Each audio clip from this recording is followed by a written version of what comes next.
Ecnotalks, ver, ouvir, ver, pensar, a economia está no ar, é só olhar. Ecnotalks, simples de entender, com as regras certas tu vais aprender. Sejam muito bem-vindos ao Ecnotalks, o podcast onde a economia fala a tua língua. Se vos perguntasse qual foi a primeira coisa que aprenderam sobre dinheiro, talvez responderiam não gastar. Mas e se estivermos a ensinar as nossas crianças de forma errada?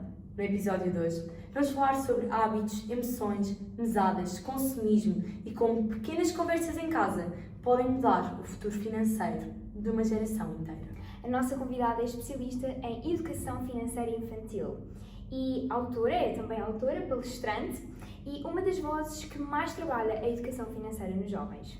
Através do seu trabalho, tem ajudado crianças e pais a compreender como a literacia financeira é tão importante. Cristina, muito obrigada por ter aceito o nosso convite. Olá, obrigada, eu fico muito grata pelo convite.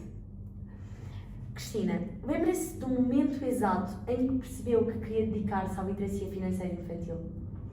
É assim, não foi um momento específico, foi o acumular de várias experiências, de várias atitudes, várias reações que eu fui vendo ao longo da minha vida, mesmo no meu seio familiar. E depois, mais tarde, que me apercebi de alguns padrões que, mesmo com pessoas muito responsáveis, extraordinárias a nível do conhecimento, mas havia ali padrões que se repetiam. E eu quis perceber realmente o que é que se passa aqui, porque é que isto se repete geração em geração, e quis realmente chegar à raiz. E a raiz foi realmente a infância, a nossa infância, a forma como nos educam, a forma como nós somos criados, a forma como nós observamos aquilo que vemos, não é? Os nossos pais fazer. E acaba por ser realmente muito interessante de investigar e de aprender sobre estas questões, como é que a nossa criança interior, não é? Continua quando nós somos adultos e a percutir os mesmos padrões. Muito interessante. Acha que muitos adultos vivem hoje em dia com problemas financeiros porque não falaram de dinheiro na infância? Totalmente. Porque o falar de dinheiro ainda é muito tabu, principalmente aqui em Portugal. Eu falo da nossa realidade e até posso falar da minha realidade, que era, por exemplo, nós, como eu referi há pouco, as gerações vão se perpetuando, não é? E se não há quebra do padrão, aquilo continua a acontecer. E quando nós delegamos essa função do dinheiro para uma aprendizagem adulta, sozinha, sem contornos, sem limites, sem bases, sem consciências, isso pode realmente trazer muitos problemas, e é o que a maior parte de nós, da minha geração, tem, que é falta de literacia financeira. Isso leva a que não se fala de dinheiro, não se fala de dinheiro, não se fala de consciência, não se fala de consciência, não se fala de decisões, não se fala de decisões, não se fala de planeamento. Portanto, aqui é um conjunto de acumular de situações, é uma bola de neve, realmente. Portanto, vocês estão de parabéns com esta iniciativa fantástica do vosso podcast, porque é sem dúvida esse o grande problema financeiro das famílias, não se entenderem bem por não falarem de dinheiro, porque veem o dinheiro como sendo uma coisa angustiante, uma coisa que não é ligada a uma coisa positiva. E então é aí que muita fricção acontece mesmo entre casais e depois... Sim, é muito aquela história, o dinheiro não nasce nas árvores. Exato. Todo esse discurso acaba por toldar um bocadinho. E depois também é o saber explicar também às crianças, não é? E mais do que explicar é observar. A criança é uma esponja. E então nós, por defeito ou por neurodesenvolvimento próprio diz, que a criança absorve muito mais aquilo que observa do que aquilo que ouve. Pois. Portanto, elas são observadores natos. Qual foi a maior lição financeira que aprendeu demasiado tarde? Olha, foi precisamente esta, de que os padrões se repetem e que eu realmente quis quebrar um padrão. E acho que também, eu neste momento já vejo muita gente desperta para isto, muita gente também ainda muito obscura, muito no seu casulo, que não quer saber disto. As experiências podem não ter sido tão positivas. E para uns isso pode trazer aprendizagem, para outros pode trazer âncoras que os deixa agarrados a um sítio onde estão e não saem de lá. Portanto, isto é um bocadinho muito o nosso interior. Daí a importância de nós nos conhecermos a nós próprios, das emoções, conseguimos regular e autorregular-nos Quando nos aparece uma compra possível e fantástica, maravilhosa para suprir necessidades que nós próprios temos e que nós mostramos também. Mas sim, a mentalidade ainda está longe de ficar como nós idealizaríamos, né? As pessoas que acreditam realmente que a literacia financeira infantil e a literacia financeira no geral faz a diferença, porque faz, está comprovado, eu tenho provas disso na minha prática pedagógica e tudo. Portanto, é realmente quebrar este padrão e este mito de que o dinheiro é sujo, que o dinheiro é uma coisa má, que é associado a uma coisa negativa. Pegando um bocadinho nisso, porquê é que falar de dinheiro ainda é tão tabu? É o que eu digo, porque as pessoas associam o dinheiro à escassez. Escassez, pouco dinheiro, não é bom. A verdade é que é assim, isto é tudo uma questão de mentalidade. Porque nós temos aquela máxima de que quando eu receber mais vou conseguir resolver este problema. Mas não é bem eu assim. só estou a aumentar, ou seja, estou a levar o mesmo problema, mas com mais dinheiro. É um exemplo prático disto, por exemplo, se nós ficássemos agora todos a zero e o dinheiro era distribuído de forma igual para toda a gente, os ricos continuariam a ser ricos e os pobres voltariam a ser pobres. Porque é a mentalidade. É a mentalidade, isto tudo é a mentalidade. Se a mentalidade não muda, não há nada que nós possamos mudar. E quando falamos em mentalidade, falamos da consciência, as decisões, a forma como pensamos sobre muita consciência, as decisões estão aqui muito, muito interligadas. Sim, sem dúvida. Nessa ótica de muitas vezes os pais perpetuarem para os filhos, quais é que são assim os maiores erros que estes podem cometer, mesmo sem se aperceberem? É tentarem explicar mais do que mostrarem, do que promoverem. E dou um exemplo prático, que é, por exemplo, vamos com uma criança, não é? Imaginem que eu vou com o meu filho, isto é uma história fictícia, não é? Mas vou com o meu filho, que também já aconteceu, atenção, já aconteceu, mas vou de uma forma mais abstrata. O meu filho vai e pede-me, por exemplo, uma criança qualquer de 6, 7 anos, pede-me, eu queria aquele boneco que eu encontrei ali na loja, é tão bonito, e eu digo-lhe, olha, agora não dá, agora não temos dinheiro. E logo a seguir eu entro num café e vou beber um café. Pois. E o que é que a criança vai pensar? Não há dinheiro para mim, mas há dinheiro para o café. A criança vai se autopunir. Portanto, há dinheiro ou não há dinheiro? Isto fica uma confusão. Depois o silêncio que não é explicado, aquilo que não é explicado à criança, deixa a criança com umas dúvidas maiores do que aquilo que realmente aconteceu. O idealmente seria, filho, neste momento não é essa a nossa prioridade. Não viemos preparados para comprar o teu boneco, mas em casa falamos melhor sobre isso para tu perceberes. Pronto. Ou seja, aqui o demonstrar que, então afinal não há dinheiro para o meu boneco e há dinheiro para o teu café. Pois. Ou seja, eu não sou especial, eu não sou importante, porque há dinheiro para uma coisa e não há para outra. E aqui não se trata de quantidades, de valores, é mesmo a observação e o comportamento. É o comportamento que está ali intrínseco nos pais, que depois se perpetua para os filhos, não é? Na cabeça da criança acaba por ser, ok, eu não estou a merecer aquilo que é a relação do não merecimento, e depois isso, mais tarde, temos adultos que têm mesmo essa reação e esse sentido de não merecimento.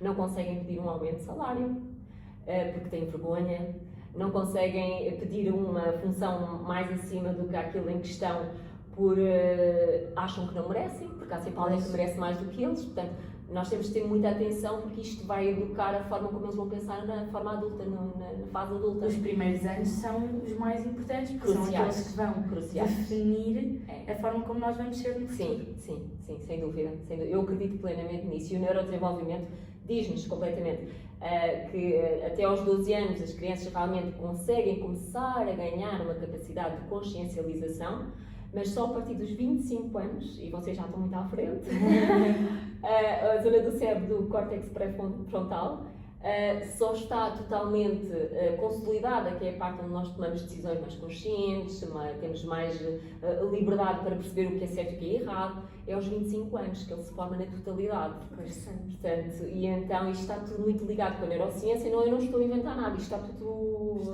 estudado, está tudo documentado.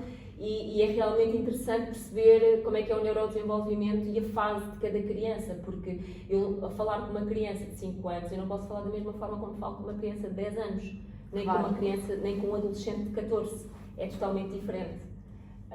Tanto também com os adultos, com adultos de 20 anos. Eu estive a dar mentoria a uma pessoa com 22 anos que literacia financeira era muito escassa. Por exemplo, era muito mais importante, por exemplo, o tabaco, e está tudo certo, tem atenção, não tenho nada contra quem fuma, né? Mas as prioridades, se ele tinha uma dívida para pagar, ele tinha isto, tinha aquilo, de despesas, e eu disse, então, mas e onde é que fica aquela parte?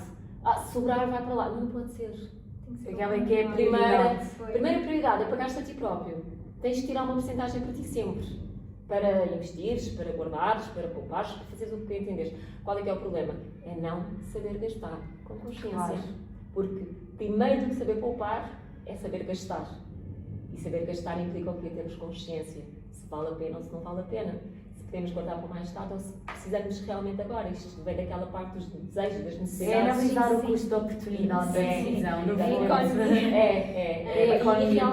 E realmente vermos se vale a pena e se precisamos mesmo daquilo, porque o saber esperar e pensar um bocadinho, mesmo eu sou uma pessoa humana, eu também tenho emoções, eu também gosto, às vezes estou menos bem, não é? E também se vir uma coisa gira, não, vou para casa pensar um bocadinho. E acho que isto é um truque muito bom, porque realmente fazemos introspeção e depois conseguimos decidir com mais consciência. Que hábitos simples podem mudar completamente o futuro financeiro de uma criança? Olha, eu tenho vários exemplos e pequeninos no dia-a-dia que podem acontecer com os pais e com as crianças, que é uma simples ida ao supermercado. Eu também estive a acompanhar uns pais em que havia ali desregulamento do comportamento. Completamente uma criança que se desregulava com muita facilidade, os pais já estavam em exaustão profunda, estavam mesmo muito cansados. Tínhamos aqui 2 pais com um perfil diferente, no entanto, através da literacia financeira conseguimos autorregular os comportamentos. Portanto, eu questionava na altura, então, mas contem-me, quando a menina vai convosco ao supermercado, ela se liga com o pai. Então, mas vai com o pai porquê? Porque se porta melhor, a mãe não tem paciência, porque depois há aqui a parte da acusação, né? Que é normal, faz tudo parte. Então, mas e vai com o pai, e porta-se melhor com o pai, mas há algum truque, alguma coisa? Porque eu digo sempre à menina que eu não estou a mencionar nomes por questões óbvias. Sim, né? claro. Eu digo sempre à menina que se ela se portar bem, este o se já nós estamos a começar muito bem, porque não pode haver o se, porque se implica chantagem, não é? Emocional que seja, não é? Claro que não é uma chantagem intencional, é o pai a tentar fazer o melhor que sabe com os recursos que tem. E acredito que os meus pais fizeram exatamente o mesmo, o melhor que sabiam com os recursos que tinham na altura. E acredito que a maior parte dos pais é assim que tenta agir. E então descobrimos, assim, sem querer, que afinal o pai dizia: olha, se no final tu estás bem, eu deixo-te escolher uma coisa. Então a estratégia que eu dei na altura e que resultou, e ainda bem que resultou, porque é a prova viva de que realmente isto funciona, é o facto de pai, a próxima vez que for com a menina às compras, vai mostrar uma lista. Mas ela não sabe ler, não faz mal, não há problema nenhum, porque a criança ainda era muito pequenina, não há problema nenhum, mostra-lhe a lista e lê-lhe a lista ponto a ponto e diz: não vamos sair da nossa lista. E antes de entrar no supermercado, volta-lhe a relembrar. Se fizeres birra, voltamos para casa e eu venho às compras sozinho. E a verdade é que foi espetacular. A miúda não saiu e não pediu nada no final. Não houve birras, não houve gritos, não houve nada. O pai estava estupefacto. O pai era um bocadinho reticente a algumas coisas que eu dizia e realmente ele acabou por experienciar a própria sim, experienciou com a filha. E noutras depois situações também aconteceram com eles, que eles viram que realmente era muito importante. E às vezes as crianças surpreendem. Sim, e a literacia financeira autorregula muito a emoção. Autorregula muito. Deixa de haver birras no supermercado. Isto não é magia, isto é comportamentos que são modelados, mas os pais também têm que querer, não é? Porque não adianta, por exemplo, eu sou professora também, não é? E nas escolas eu também aplico a literacia financeira quando me é solicitado e quando consigo fazer ali uns projetos com os colegas. E não adianta só estar na escola, porque se depois em casa não acontece a continuação, Nós na escola não se fazem milagres, tal como eu em casa também não faço milagres, mas é mais fácil começar-se em casa do que realmente, e é mais fácil os pais procurarem-nos para ajuda do que sermos nós a pedir aos pais ajuda. Pois, sim. É muito mais fácil. E eu estou dos dois lados, atenção. Sim, tem a dupla visão. Exato, exato. Como é que funciona esse acompanhamento? Agora só a título de curiosidade. Sim, normalmente são, porque como eu tenho pessoas do norte e sul do país, é em online, são em sessões, pronto, é um valor monetário, que é feito num X de sessões, é apresentada uma proposta aos pais e os pais depois acedem. Nós temos sempre reunião os três, sempre preferência os três, quando os pais estão juntos, pronto. Quando às vezes os pais não estão juntos e um dos pais não quer participar, está tudo bem, porque às vezes os divórcios realmente não correm muito bem e os filhos são um bocadinho implicados no assunto, então trabalha-se com a pessoa que quer trabalhar esta situação de uma forma adaptada. Pronto, adaptamos à criança quando está no poder paternal da pessoa que está interessada. Pronto, é sessões online, normalmente. Mas também podem ser presenciais, mas o normal é sempre o online, porque acaba por ser em horas, às vezes fora do horário normal, Mais para os pais flexível, poderem, né? sim, para ser mais flexível. Muito interessante, é um modelo muito interessante. sem Sim. dúvida. Se uma criança pudesse aprender apenas 3 conceitos financeiros para a vida inteira, quais é que eles seriam? Ok. Saber esperar, saber escolher e não ver no dinheiro a sua identidade. Ou seja, conseguir desvincular-se do dinheiro ou achar que o dinheiro não faz dela melhor ou pior pessoa. Tendo muito ou tendo pouco, não faz dela outra pessoa. É os valores que ela tem em si, no seu coração, naquilo que ele acredita e naquilo que os pais lhe passaram. O dinheiro é só uma ferramenta para poder se atingir um fim melhor, se for bem gerido e bem planeado. Basicamente estas 3 são, para mim, as funcionais as mais importantes. Se formos para os pais, aí alargando um bocadinho, são os 3 T's da Cristina Judas, que é o compromisso, a consistência e a coerência, que depois ajuda ao resto todo. É a base. É, exatamente.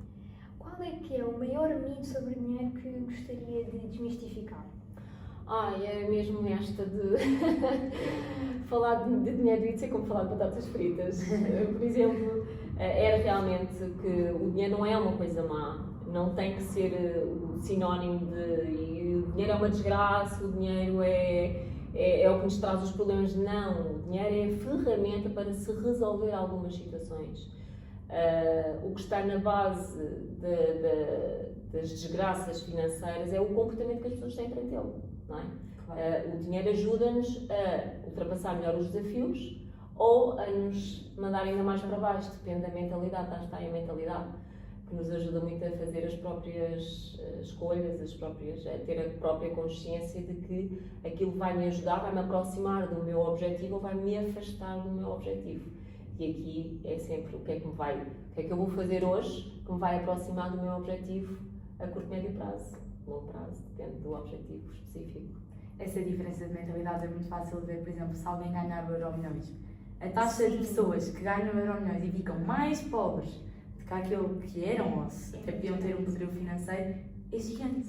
É aquela analogia que eu fiz há pouco. Exatamente. Se fizéssemos todos o reset e dessemos exatamente o mesmo dinheiro aos pobres e aos ricos, os ricos voltariam a ser ricos e os pobres voltariam a ser pobres, porque a mentalidade está lá. Claro. Se não mudar, se não houver uma mudança, eu acredito que cada vez mais está a haver consciência. Eu já vejo noutras comunidades também onde eu estou, já vejo muita gente interessada, mesmo também para os filhos, não é só para eles, porque inicialmente é bom também começar neles, aliás, o essencial é começar neles, mas quererem também para os filhos, como é que eu faço, como é que eu invisto, ou seja, já é coisas muito mais à frente. Calma, antes disso temos outras coisas.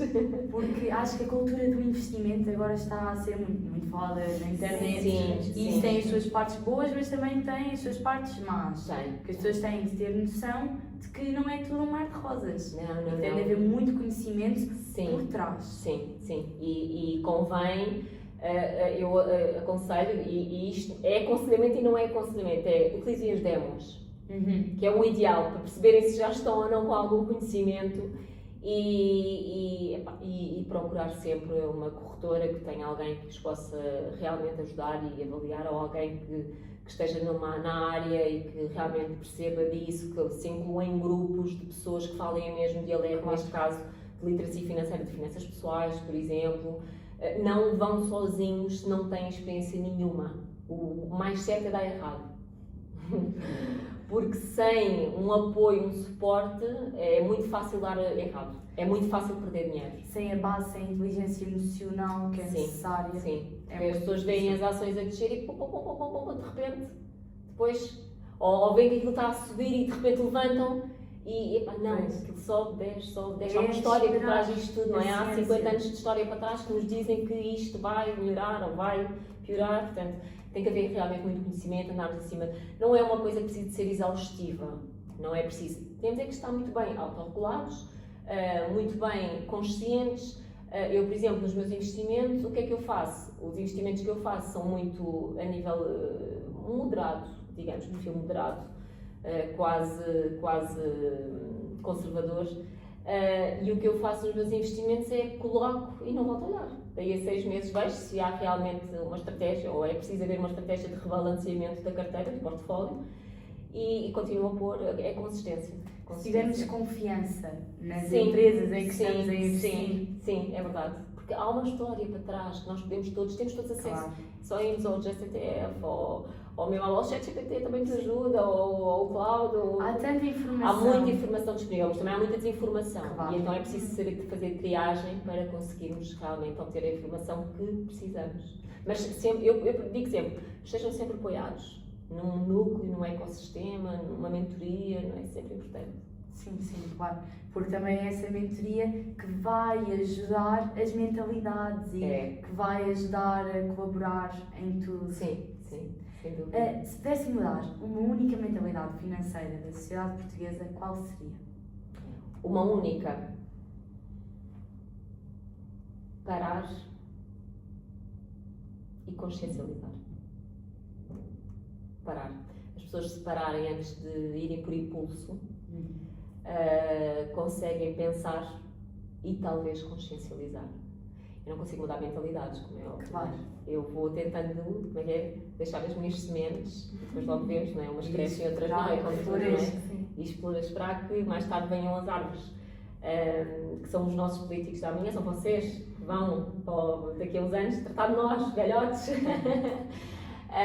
Mas tento deixar sempre a semente e realmente espero que o nosso Portugal, principalmente, que suba a nível de percentagens de literacia financeira, porque está muito baixa. Estamos um bocadinho para trás na causa da Europa. Sim.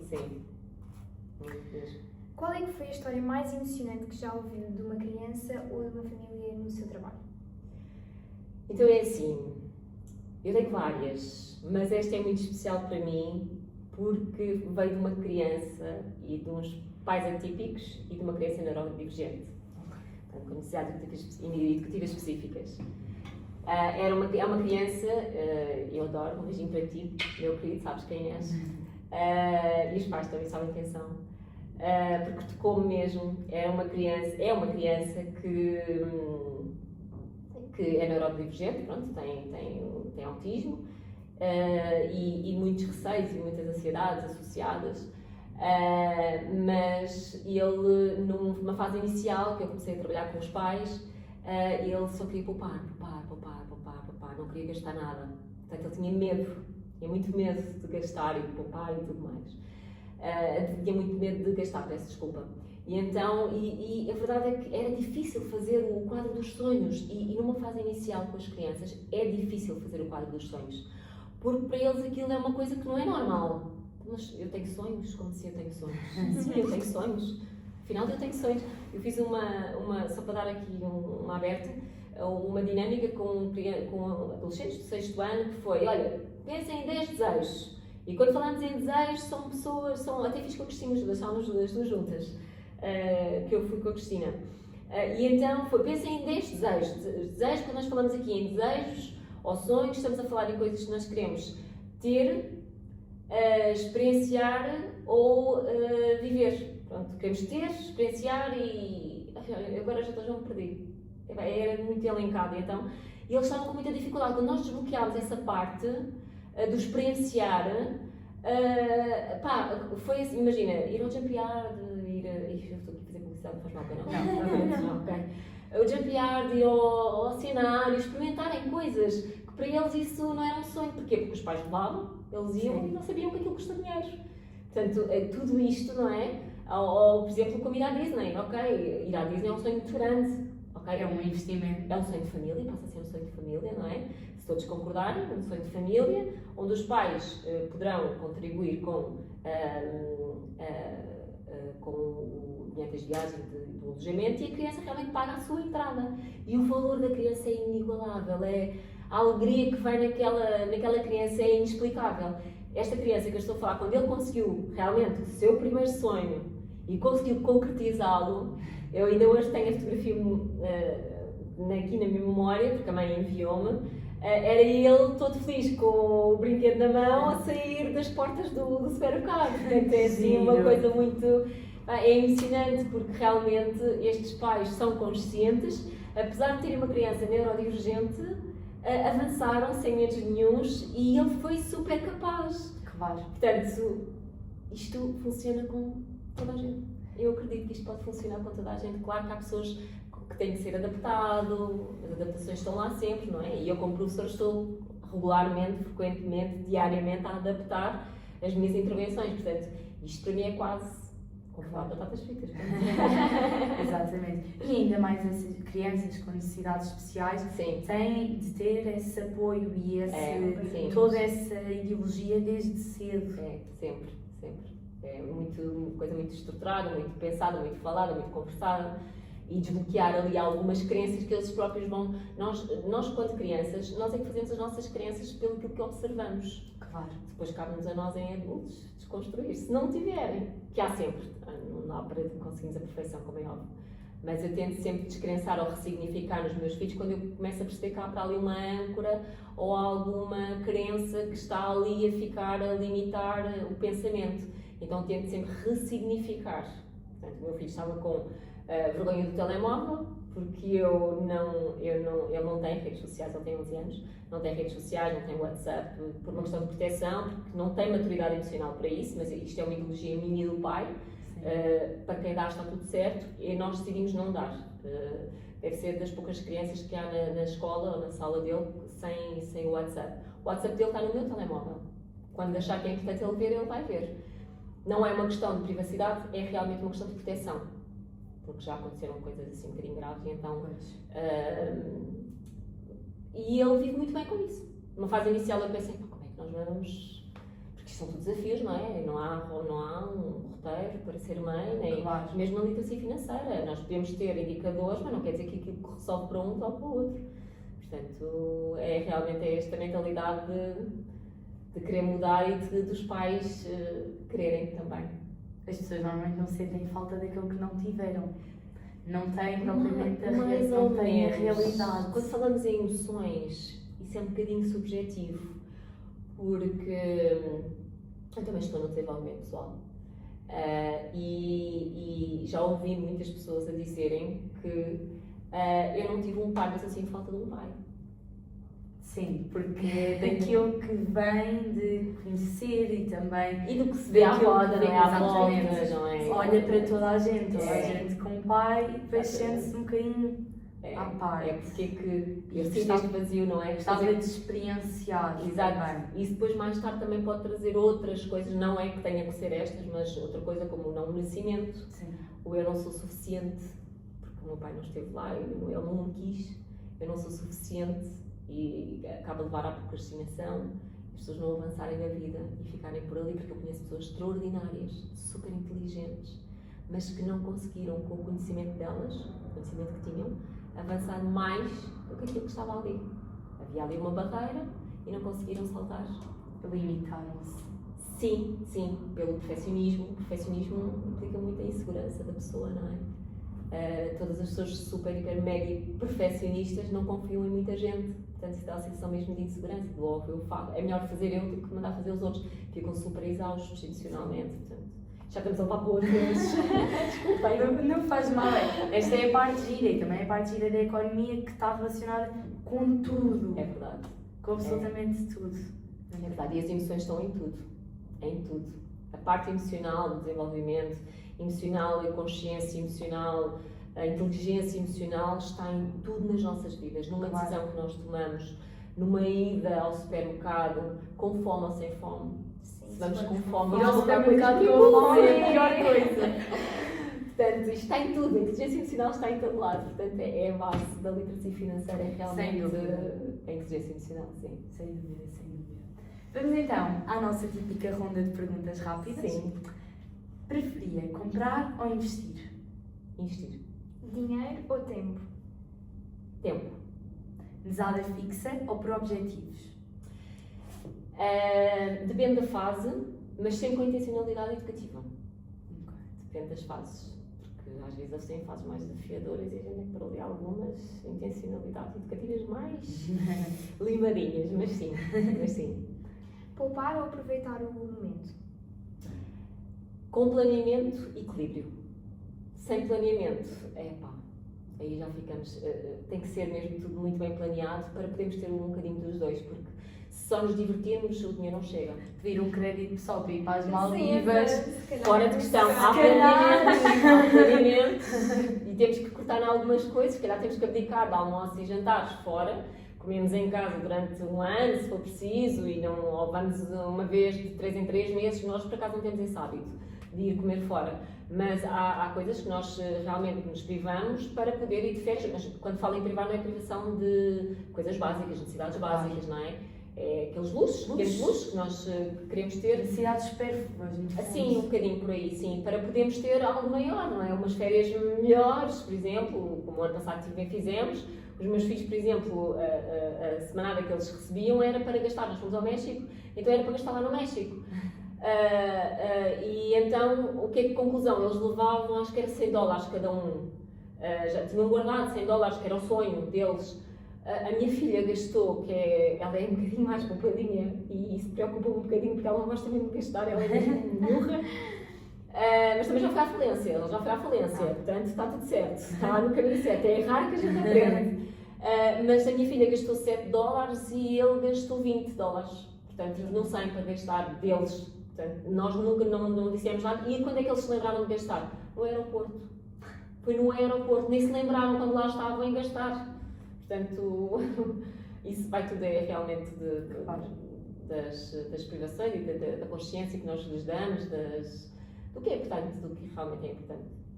Um hábito financeiro essencial.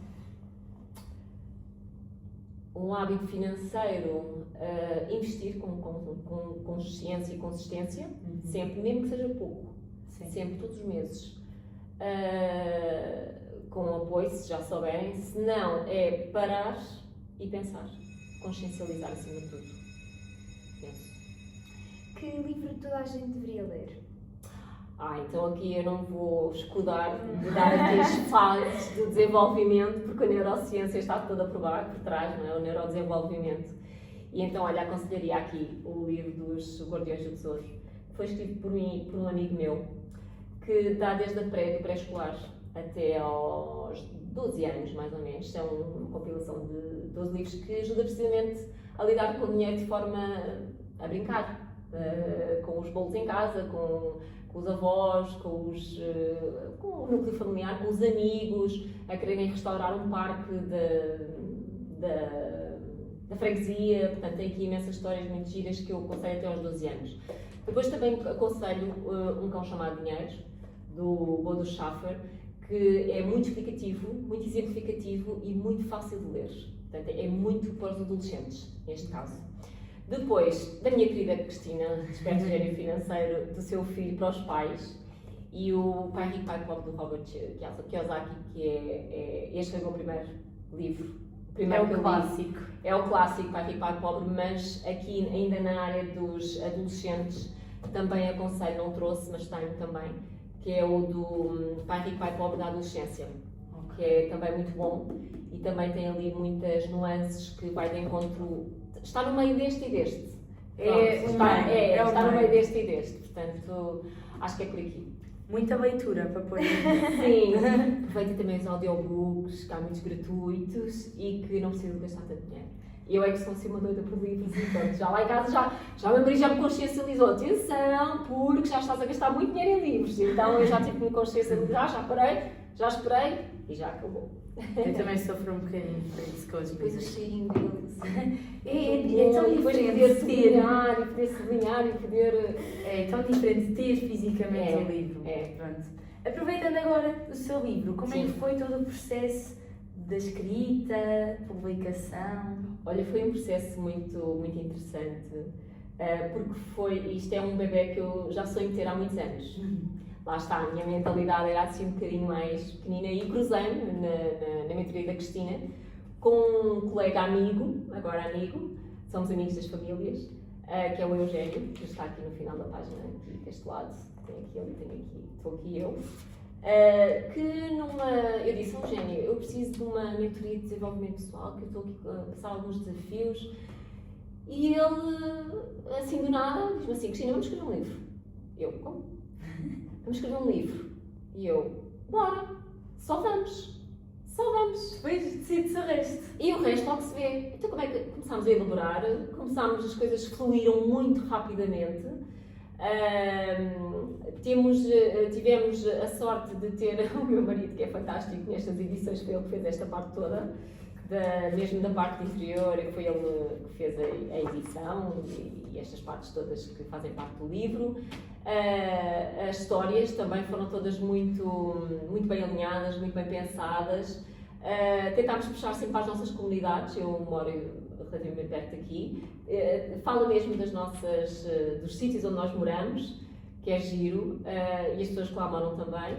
E olha, foi assim que se deu, já vamos na segunda edição, com mais conteúdo, e está a resultar muito bem nas escolas, nós estamos a ter mais ou menos grande nas escolas, de primeiro ciclo, e agora já estamos em parcerias noutras coisas, em workshops de literacia financeira para adultos, já demos também a professores de cidadania, que são os que estão à frente, supostamente, da literacia financeira. É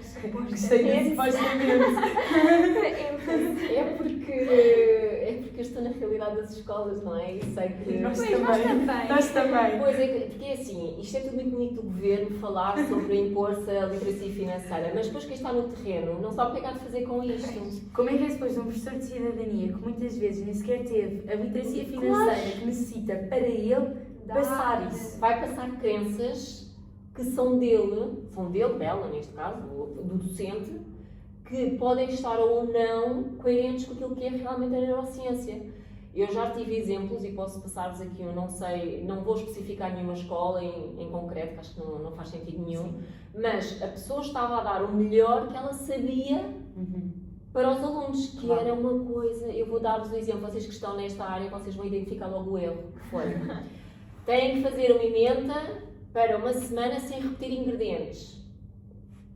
Logo aí esta formulação já não está muito correta, não é? Porquê? Porque nós podemos aproveitar, se sobrou, aumentar alguma coisa, ou se sobrou bastante até aproveitar para o almoço do dia a seguir e tudo mais. E a crença daquele professor foi, pensem lá bem, se vale a pena comprar cenouras, courgette, cebolas, batatas, espinafres, ou se sai mais barato comprarem uma daquelas sopas do Pingo Doce. Estava a induzir as crianças, não é, a comprar, mas é a crença que ela tem. Se é certa ou se é errada. Para mim, que estou na literacia financeira, claro que não é? Quantas sopas eu faria com aqueles ingredientes todos, não é? É um pensamento. Agora, se a professora tem culpa, não tem, puseram-na lá. Agora vão começar a surgir educadores financeiros dos tijolos, vocês vão ver aí muita gente Eu comprei 3 livros fantásticos que eu achei que fossem fantásticos, não tive a oportunidade de comprar online. E o único que fui ver só o Poupar, que é aquele que me interessa logo ver, que é o Poupar, porque a maior parte das pessoas, se nós perguntarmos no engraçado, no workshop que nós fizemos para os professores de cidadania, o que é mais importante? Então foi logo os meus no ar, foi para os alunos é gastar, para os professores é poupar. Eu lamento, mas são os alunos que estão certos. Porquê? Porque aqui o interessante é as pessoas têm que saber gastar, claro, para depois saber poupar. Porquê? Porque se eu for gastar num livro, eu preciso mesmo disto. Num livro, estou a falar num livro, que é a cultura, eu preciso mesmo disto para já, ou posso guardar? Claro. Não é? A poupança vem do consumo, não é? Quando eu não preciso consumir, é a escolha. São as escolhas. É a escolha que nos permite isso. E então achei piada neste contexto. Eles trataram-se a rir, como assim? Como assim? Pronto. Então surgiu daí daí nós temos muita necessidade de escrever, porque não existe cá em Portugal nenhum livro destes, de autores portugueses, nenhum livro como este. Isto é um livro de 21 histórias, e que fala muito das relações familiares, das amizades, da importância também da generosidade, porque o saber doar, nós utilizamos muito a palavra doar e às vezes até com a Cristina brincamos que é doar, não é doar, é doar, é dar de nós aos outros. Nós podemos doar, e os meus filhos sabem disso, não é só aos canis, não é só à pessoa que está ali a pedir comida, é também doar o nosso tempo. E eu e o Eugénio fazemos muito isso também, que é, por exemplo, escolas mais carenciadas, onde nós vemos que há professores que precisam de mais literacia financeira mesmo para poderem aplicar, nós doamos o nosso tempo para essas pessoas. Portanto, isto aqui não estou a gabar aqui que somos maravilhosos, não tem nada a ver com isso, tem mesmo a ver com levar o nosso legado, a nossa missão a mais pessoas e da forma mais correta. Pronto, porque nós temos o estudo por trás disto tudo, não é? Temos a nossa metodologia da Unlock do eMoney, não é? Do Money Mentors, da Cristina Judas, e tudo o resto que nós temos por trás, de desenvolvimento pessoal e de todo o conhecimento que temos, e eu também, não é? Que a minha licenciatura veio da educação da infância, depois fui para as necessidades educativas específicas e depois, pronto, foi crescendo assim, exatamente. Sim, mas é mesmo muito importante dar as bases aos professores que vão passar aos alunos. Porque senão o que eles vão passar são crenças e algumas delas são âncoras. Claro. E depois, se não houver literacia financeira em casa, os alunos podem ir muito pelo professor, porque o professor é um exemplo. Sim. Nós sentimos muito isso aqui com os nossos colegas, os nossos professores. Exato. E é muito importante, eu acho mesmo muito importante a literacia financeira, porque mexe com tudo, as emoções, as escolhas, a consciencialização. Eu acho que todos nós podíamos ser pessoas melhores se entrássemos realmente a literacia financeira. Muito obrigada. Obrigada eu. Chegámos ao fim. Hoje percebemos que ensinar dinheiro a uma criança é muito mais do que ensinar a contar. Ensinar responsabilidade, autonomia e liberdade. E talvez a maior lição deste episódio seja esta: a relação que temos com o dinheiro começa muito cedo, desde crianças. Cristina, muito obrigada por esta conversa tão inspiradora e necessária. Obrigada eu, obrigada por me terem escolhido, por estar aqui convosco. Não se esqueçam de seguir a Cristina, seguir-nos a nós também e ler o livro da Cristina, Os Guardiões do Tesouro. E é isto. Até à próxima.